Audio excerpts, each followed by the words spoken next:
京アリュウへようこそ。よく来てくださいました。今日は特別なテーマでお届けします。それはタフティー・ザ・プリーステスの願望実現のメソッドについてです。今日はこちらについて要点に絞りつつ解説していきたいと思います。ゆったりとただリラックスして聞いてください。もちろん瞑想をしていただいても構いません。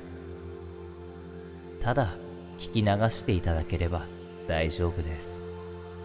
タフティの願望実現のメソッドですが、これは自分の人生を意図的に選択し願望を実現するという引き寄せの法則の新しい形でのアプローチです。私自身もこのメソッドに出会ってから現実の見方や日々の選択が大きく変わりました。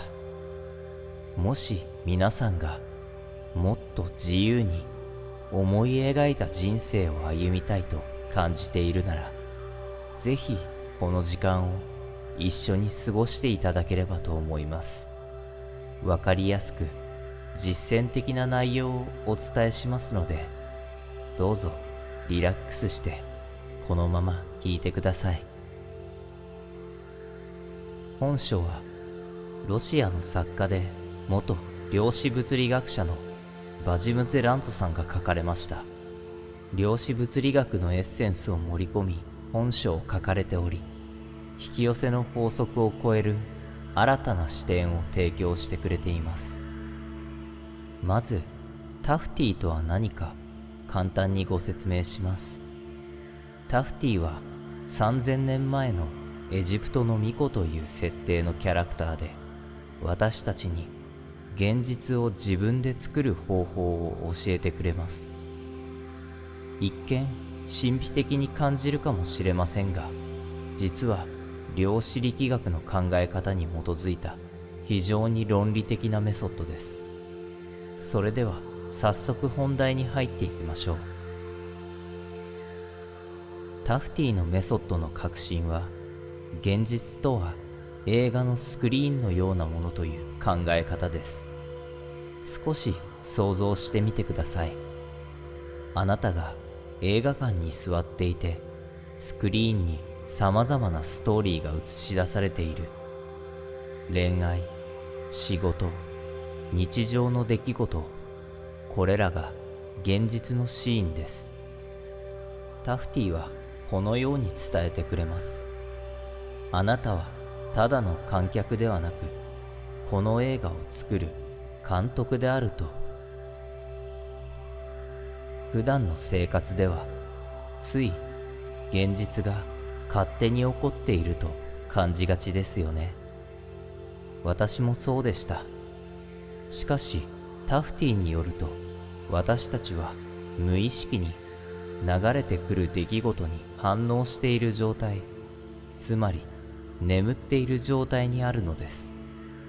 この状態から目覚めることこそ願望を実現する第一歩です。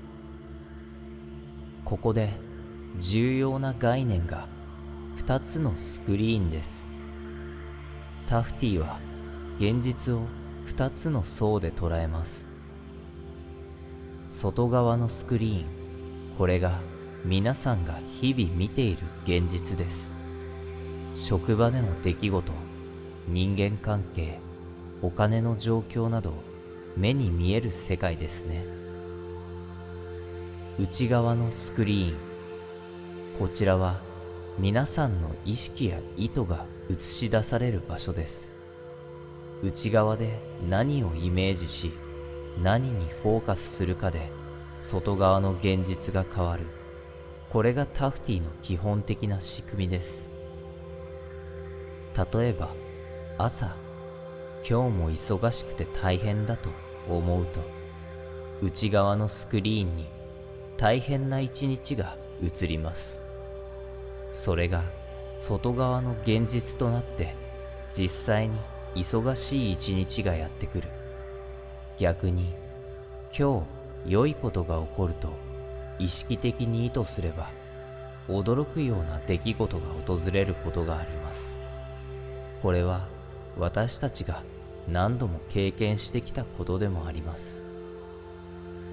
もちろん引き寄せの法則にも通ずるところがありますね。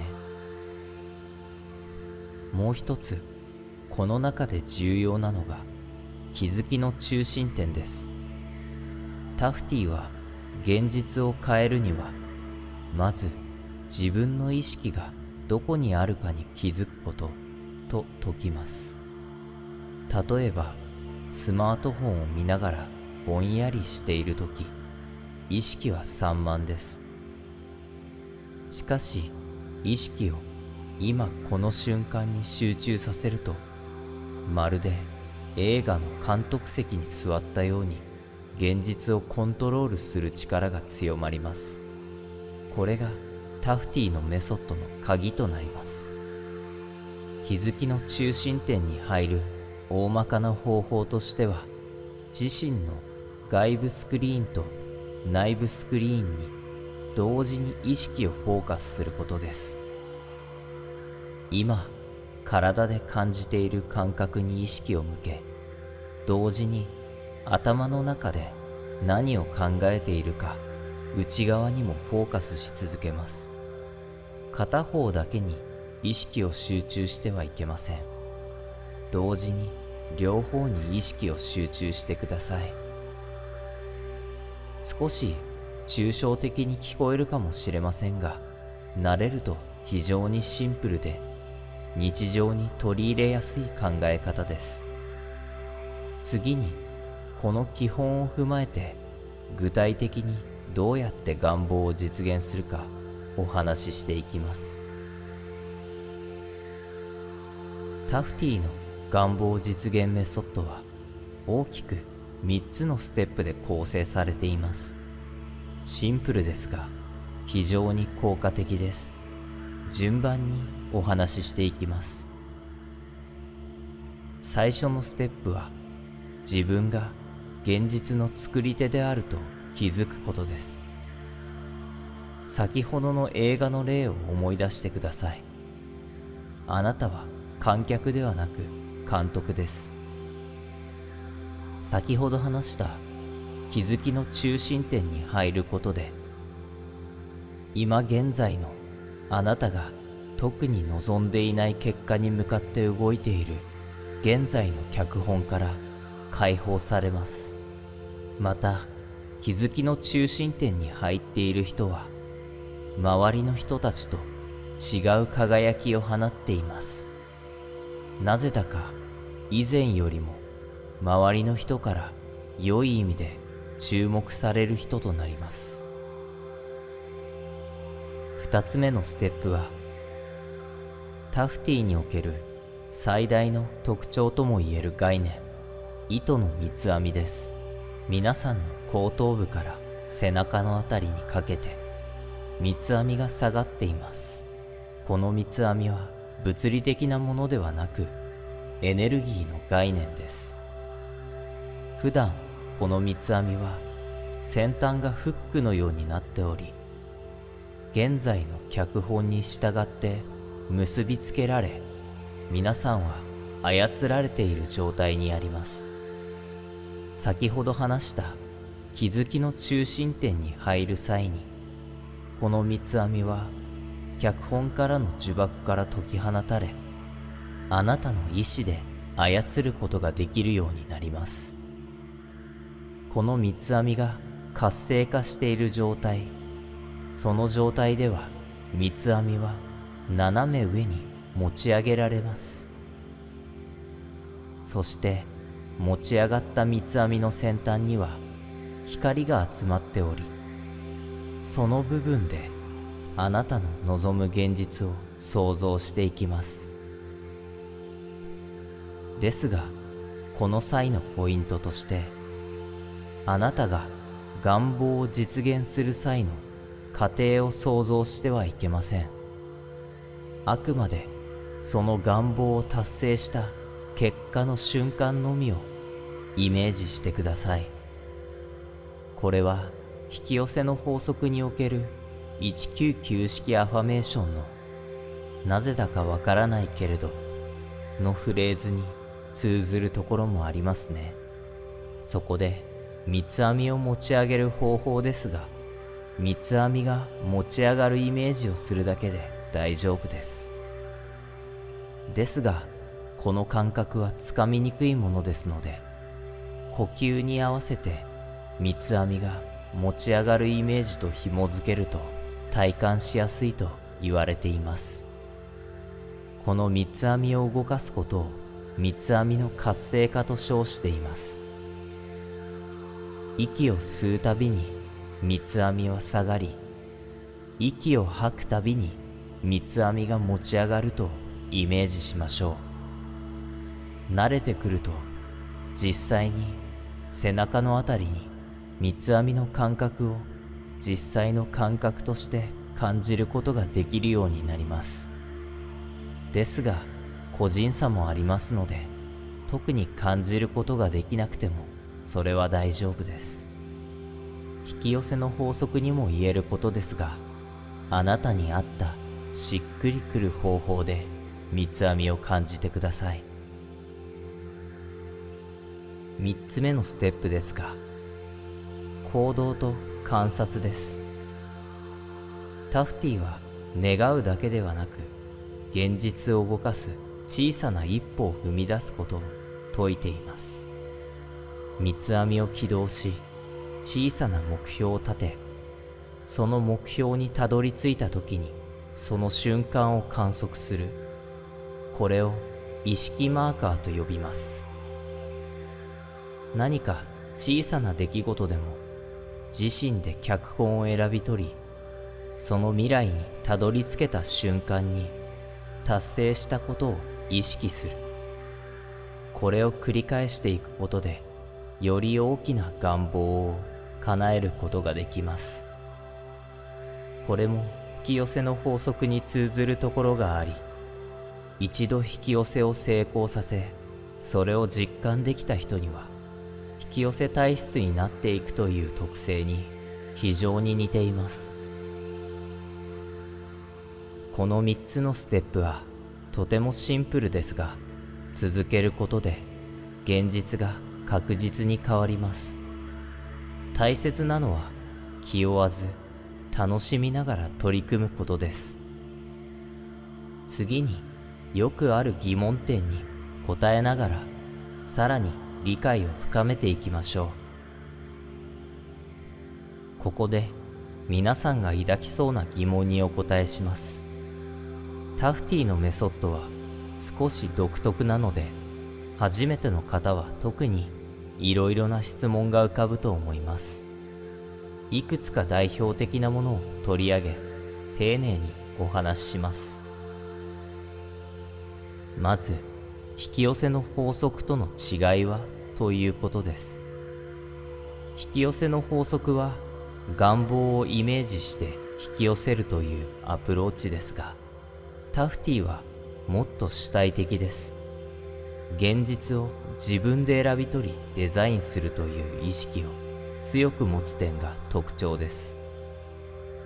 もし引き寄せで思うような結果が出なかった方は、タフティの糸の三つ編みや気づきの中心点が新たな気づきを与えてくれるかもしれません。ご自身に合った方法を選ぶこと、いろいろと試してあなたに合った方法を見つけてみてください。気負わず気楽に楽しんで。次に三つ編みの活性化には習得に時間がかかりそうですが、簡単にできる方法はあるのでしょうかという疑問です。確かに最初は三つ編みはどのようにやるのかと戸惑うかもしれません。私もそうでした。しかし慣れると 1,2 分でできるようになります。コツは細かく考えすぎず、感覚的にこんなイメージかなとやってみること。朝や夜のルーティーンに取り入れると自然に習慣になります。ぜひそちらに合わせた動画も作っておりますので、もしよろしかったらご覧ください。いい練習になると思います。次に一番よくある疑問ですが、変化が感じられないときはどうすればいいでしょうか。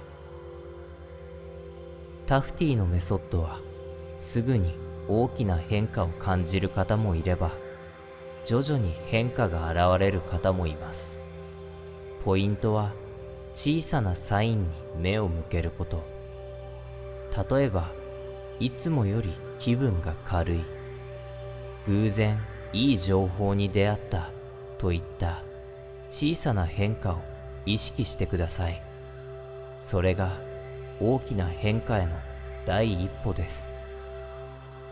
そちらに気づくことが難しい場合は、その変化に気づくための訓練の動画も上げております。重ね重ねになりますが、もしよろしければそちらをご覧になっていただくのも一つの手だとは思います。より多くの方法を試すことで、いずれあなたに一番合った方法を見つけることができます。とにかく実践してみること、それはとても大事なことだと言えます。あなたがこの動画に出会ったことも何か意味があることだと思います。他にも質問があれば、ぜひコメント欄でお聞かせください。それでは最後のパートに進みます。ここまでタフティの願望実現メソッドをお話しさせていただきました。現実が映画のスクリーンであり、あなたがその監督である。この視点は人生を大きく変える力を持っています。私自身、タフティのメソッドを始めてから日常の選択や意識が変わりました。例えば、私も瞑想や引き寄せの法則にまつわる情報を発信していきたいと意図したところ、この YouTube チャンネルを始める形となり、ありがたいことに多くの視聴者の方に恵まれております。思いがけない形で新しい機会が訪れたのです。皆さんにもこうした瞬間が必ず訪れると信じています。今日からぜひ試していただきたいことを3つお伝えします。まず、朝、意図を設定します。起床後、今日どんな一日にしたいかを考えてみてください。2つ目に、三つ編みを習慣化してください。暇な時間やふとした時で構いません。1、2分ほど糸の三つ編みをイメージする時間をとってみましょう。3つ目に、小さな変化に気づいてください。良い出来事や偶然に、これはタフティの効果かなと意識を向けてみてください。この動画が皆さんの人生に少しでも新しい視点をもたらせたなら、とても嬉しく思います。もし参考になったと感じていただけたなら、他の動画も見ていただき、さらにタフティや引き寄せの法則に対する理解を深めていただけたらと思います。また、タフティを試した感想やどんな願望を叶えたいのか、ぜひコメントで教えてください。